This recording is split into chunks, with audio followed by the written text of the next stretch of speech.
Dan was just gnarly. He skated and skated good and skated hard, you know.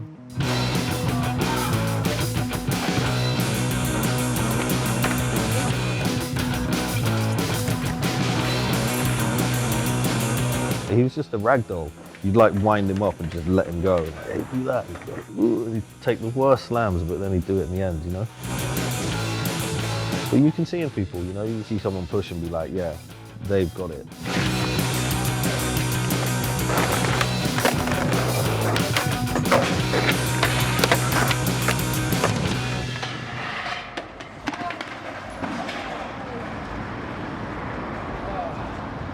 Good start. Right.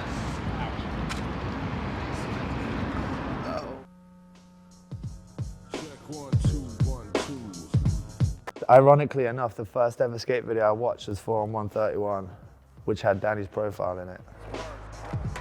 Kind of lucky, because I just happened to be in this area of England where there was a skate scene. This right there, Bristol, the spots, the skaters. Super inspiring and kind of surreal. When I first got hooked up on 50, it was like, obviously as a kid, living and skating in Bristol, that's like the ultimate goal. It was just after I got on that they were gonna do another video, which was Just Fall In.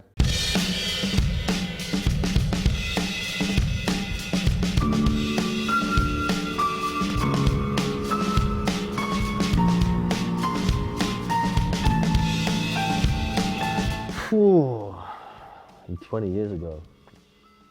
I mean, we were making videos every year since we opened 50. I remember we opened in October and we released our first video in December of '97. We were already filming it when we were like working on the store and all that. So we made a video every year and it was always like based on a scene video in Bristol, what's happening, skating, traveling, whatever, you know what I mean? It's just like a shop video. But then like building the team and having that crew, you know, at that point I was like, I want to make a video that's like just the dudes.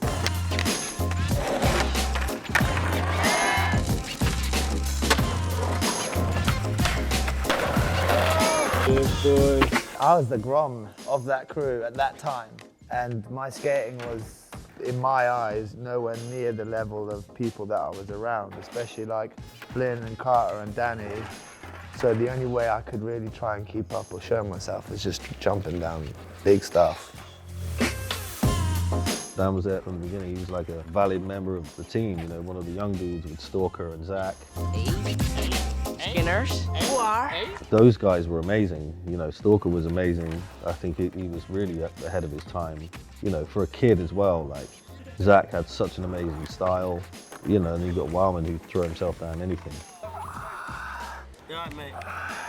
In the UK, like, we were doing it. We were like a tight crew. We all went together. We all fit in one van.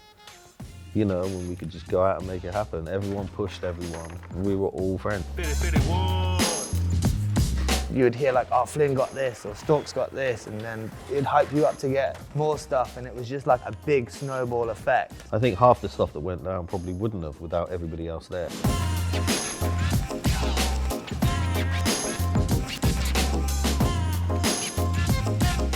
Danny and Sid put everything into that video. Hotels, petrol, it was almost every weekend we were going on a mission, which is nuts for a skate shop to organize and do. The influence of everyone from 50, the general vibe was like, keep you in check. If you can be in that role, especially in something like skateboarding, when you've got all these young kids coming in the shop, and we all made sure that they weren't doing any crazy stuff, you know what I mean? Like, if I catch you wilding out, man, I'm gonna fucking pull you aside, you know? If things were getting a bit crazy, or like you're starting to get a bit out of hand or whatever, I mean, Danny or Habgood would be the first ones to put you in check.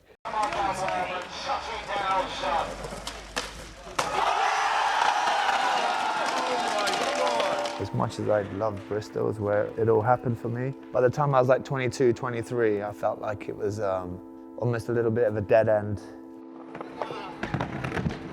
I couldn't see myself growing as a person or as an adult or even a skater. And that's when I was like, I'm gonna try and do something about this.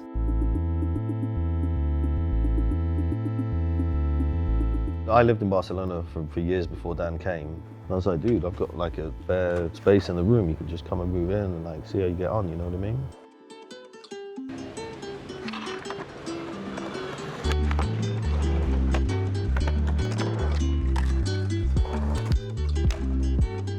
For me personally, moving to Barcelona was the best thing for me. It forced me to be careful with my money and be responsible and grow as an adult. I remember like even 2 or 3 years after moving to Barcelona, I'd sort of skate down the street by myself and I would still look around and like have a little chuckle to myself of like excitement of like, wow, I live here.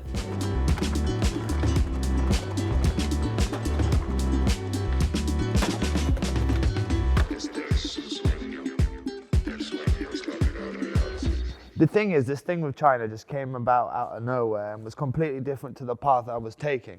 They're really passionate about Olympics and competitive sports. So as soon as skateboarding got announced in the Olympics, they provide facilities and support to develop individual skaters to be able to compete at that level of skateboarding. I was having a conversation with my friend Adam Keys, who was telling me about how he met this guy who's in charge of the whole extreme sports program in China. Adam was telling me like, oh, I got offered to go to China for a month and coach these kids for the Olympics. I've been skating contests all the time with 50 crew and Danny especially. I've seen Danny in contest mode, do you know what I mean? Where it's like contest mode. And I kind of learned that and was like that when I was skating contests. And then on top of that, big rail mode, of skating big rails, confidence, overcoming fear, again is something I got from 50 when I was a kid. And that's when I said to him, I was like, look, it's a good opportunity, you know, like I would do it, I'd go with you. And then a week later, we're flying to China. We didn't know what to expect. And when we got there, it was like all beginners, 80 kids each, one skate park. And the goal was like, hey, you got to train these for the Olympics. At first, I never saw or thought or imagined that it would progress or the level would go so fast. It went from doing ollies and board slides on flat bars and kickflips on flat to skating big rails and big stairs and actual like real skating.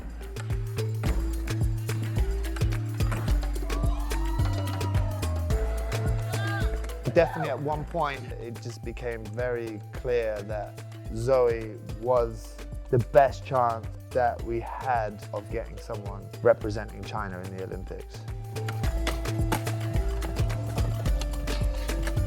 She's from a completely different spectrum of skateboarding than me or anyone else. She didn't even know what a skateboard was. It's kind of like, here you go, here's a skateboard, try this. And now she's jumping down the big rails, she's jumping down the hovers, you know, she's doing stuff that no one else did in the contest. I mean, she looks like she's just a natural skateboarder. I know at the start of this program, I felt like there was a lot of negative opinions of like, they're not real skaters, which was hard for me to hear because I've seen that girl and the skaters on that program go through the same battles as me, you, Danny, or whoever. You have to have passion to skate, to throw yourself down big rails of like 10 stairs and 12 stairs and take slams and pick yourself up. I mean, it's the same when I grew up skateboarding. You can take the slams and you still like want to still skate. You're a skateboarder.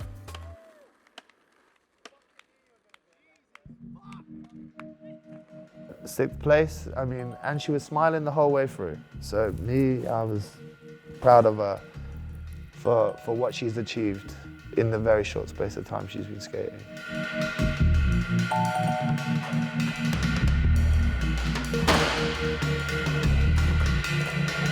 What's going on at the Olympics with skateboarding, it's in the hands of skateboarders. It's enabling people like Dan to still be involved in skateboarding. You know, he's got a job, he's making money, he's helping other people, and he's doing it on the other side of the world. I mean, you know, I grew up in England skating and we had nothing years ago. And that comparison to nowadays, you've got incredible facilities around you, this being one of them.